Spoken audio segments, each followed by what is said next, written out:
Welcome back to Digital Futures Education. Today we have a very special guest, Noel Lema. He's the founder of Coder House, an innovative ed tech platform that's revolutionizing education in Latin America. We'll be diving into the challenges and successes of democratizing education, exploring the strategies behind Coder House's rapid growth, and discussing the cutting-edge technologies they're leveraging to stay ahead of the curve. We will also touch on their career services that are helping students achieve their professional goals. Stay tuned for an insightful and powerful conversation. In every company.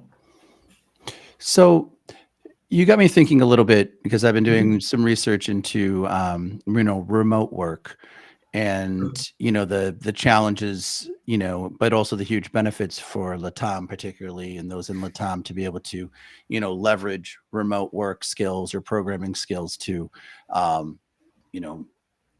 have a better paycheck, a better financial future through maybe acquiring a job United States or somewhere else.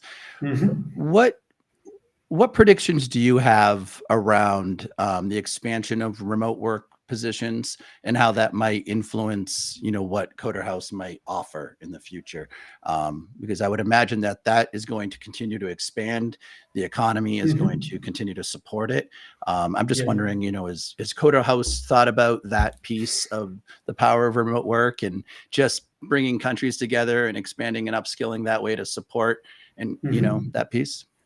I think that is a good question, because I met a guy, an old friend of mine, who said that we as Argentinian, or we as people who live in Latin America, are the best perk in the economics, because we are in a line with the time zone of the US. Oh, yes. And US have the money, and we have the workforce.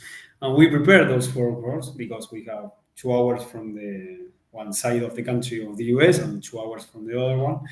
And we are in a very good economic and talent position here in Argentina, because maybe my English is not the best one, but you can find people who speak really fluent in English and have a lot of talent, massive talent. And I see that in the last decade, a lot of companies, a lot of consulting firms like Globant or Mercado Libre, or not Mercado Libre especially, but Globant or Global Logic, or companies like that provide service to the US, because is the main client here in Latin America, or main client here in Argentina, because everyone wants to provide service to a country.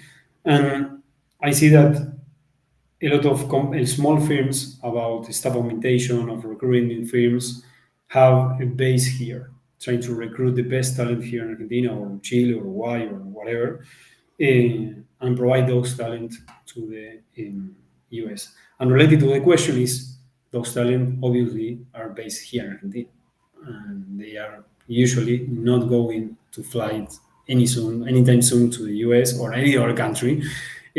So the remote work, I say that probably will be stand for a little bit long after the pandemic, of course. But we see that a lot of companies are going back to the offices. Maybe a new office, maybe a small one or whatever, but they try to offer to get back to the office. We have an office, but we have a really large team distributed in every country, almost in every country. So we are not remote. We are fully remote in some ways. We don't need to be in an office, but we are seeing that a lot of companies are required to attend to the office at least once a week or two a week. So if you hire someone, that people or that person need to be really close to the office, because it will be impossible. So I say that maybe in the near, we are going to live in this remote way of working or hybrid way of working for a long time, but maybe there will be some position that it's required to be really close to the office, or maybe in the office. Sure. And I think, we may see some shifts with AI due to job displacement that might make some of those changes too, maybe.